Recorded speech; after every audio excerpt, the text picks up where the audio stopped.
Welcome back to Strictly Money. Will the Grinch steal Christmas this year? Well, certainly looking that way. With Canadians continuing to feel financial pressures like higher housing costs and more debt, consumers say they'll be more savvy and selective this holiday season. To tell us more is Marty Weintraub. Marty's a partner and national retail leader at Deloitte Canada. Hi, Marty. Great to have you on. Hi, good morning. Thanks for having me. So, based on this year's holiday retail outlook survey, it looks like people are planning to spend even less than they did in 2022. I think pretty understandable considering the economic concerns that many have. Tell us about it. Yeah, so this year's survey, we went out, we did this 5 years in a row now. We surveyed about 1,000 Canadians and we asked them a lot of questions about their intentions for holiday shopping. Unfortunately, this year, I'm the one who has to report, Canadians were saying they're going to spend about 11% less than they did last year. And that's on top of a year last year where it was also a material reduction on the prior year. Yeah. So if I look back 5 years, we're at going to be a 5 year low. It's about 21% lower than 2019. I thought what was interesting is the report says, and they are going to be more selective. But what stood out for me was they're going to spend less on material things and more on experiences. Yeah, so most of the numbers unfortunately are trending downward. There is a little bit of light here in the story around travel specifically, but I do gotta say there's some nuance there. So what the Canadians Okay. told us was they're going to increase their spend on travel of about 11%. However, two things. One is we still have some catch-up travel happening from during the pandemic because, as you know, last summer it wasn't exactly a pleasure to travel. There was problems in the airports and airlines, so a lot of people still defer travel. So there's a little catch up, and travel also has gone up quite a bit. So Yeah. it's probably 2x what it was a couple of years ago. So although travel is going up, it's also on inflation basis. So it's good, but not as good as 11% might sound. Yeah, interesting that they would choose travel at a time, right? Usually when you're trying to Yeah. cut back.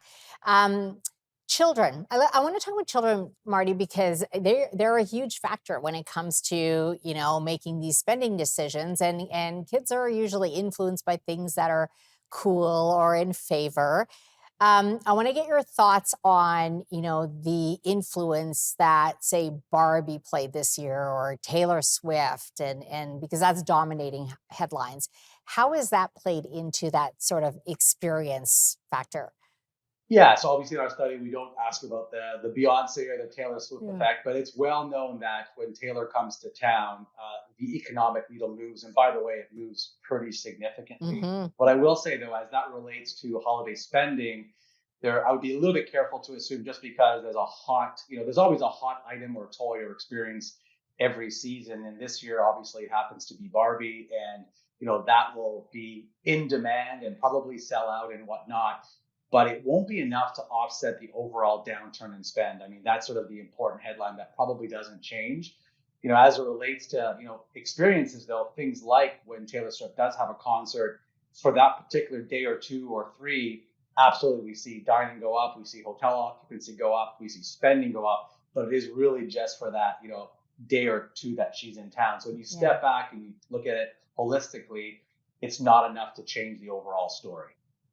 Do you see a difference between income brackets and where their priorities are? Interestingly, usually we see a little bit of a separation between, obviously in the lower middle income we see more of a pullback, and with the higher income, higher net worth, we see a little bit less so. Actually, this year is the first year where we looked at income brackets. So what we call in our study the higher income bracket would be household income north of 150,000. Those Canadians also, to the extent of about 70% of them, are still going to pull back their holiday spend. They may not pull back Right. the full 11% that I shared, but nonetheless, it's still going to be a pullback because even, I hate to say it, even high income earners still have to renew their mortgages. They're still going to experience the same thing. So it's just on a proportion basis. It's not the exact same impact on quality of life, but they're pulling back as well. Okay. Marty, we have about 40 seconds to the commercial break. Do you have any sense of how they're planning on spending holidays in terms of sort of the meals and, are they planning on cutting back on the turkey, maybe less family gatherings to save money?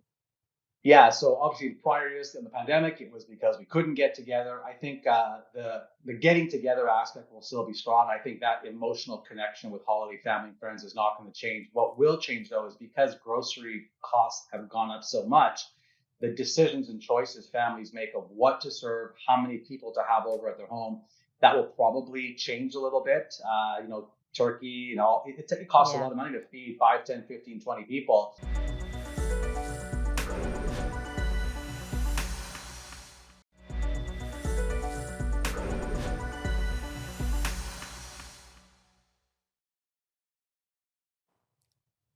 Marty, the part that stood out for me, and you pointed to this in the report, rightly or wrongly, 73% of consumers believe retailers are raising prices unfairly. So trust is now a factor, and they say they're going to respond accordingly. Yeah. So unfortunately, we've seen a deterioration in what we call the trust between shopper and retailer. In fact, this year, about 75% of Canadians said they're concerned, to your point, rightly or wrongly. And by the way, I'm not a politician, so I won't get into the politics of the whole thing. Yeah. They're concerned that retailers are raising prices unjustifiably. And again, whether it's right or wrong, it's important. But the point here is perception matters, and it matters a lot. So as a result, they're going to be shopping around, they're going to be deal seeking. And what I would say, there's an important, message back to the industry, the retail industry. We can debate who's right and who's wrong. At the end of the day, consumers don't necessarily understand all the input costs and how the P&L of retail works. Hmm. But the trust is definitely fracturing, and retailers need to take that seriously and figure out a way to stop it from deteriorating and reverse that course back towards building trust. Yeah, certainly there's going to be a lot more comparing, and I think retailers have been put on notice. I want to get your thoughts on e-commerce growth because your report showed that it's leveling off. Is that because consumers are returning to brick and mortar stores more? Yeah, so obviously the last few years have been tricky. Stores opening, stores closing. This year, about 41% of the money will go online, which is about the same we've seen it the past 2 or 3 years, and Okay. about 5 or 6% higher than it was in 2019 before the pandemic. And that's why I expect it to kind of level off. It'll continue probably to creep up kind of slowly, not at the same pace that we saw over the last, pandemic time periods, because at the end of the day, e-commerce is important. It's an important revenue generator, but also cost more to execute for the retail side. So from a retail P&L perspective, watching the mix of sales is important because it absolutely can be a drag on the bottom line if not thought through strategically. The other thing we got out of our report this year was returns matter, and returns really do matter. So Canadians are saying, and about 55% of them saying, if we don't like your return policy, we're probably going to shop elsewhere.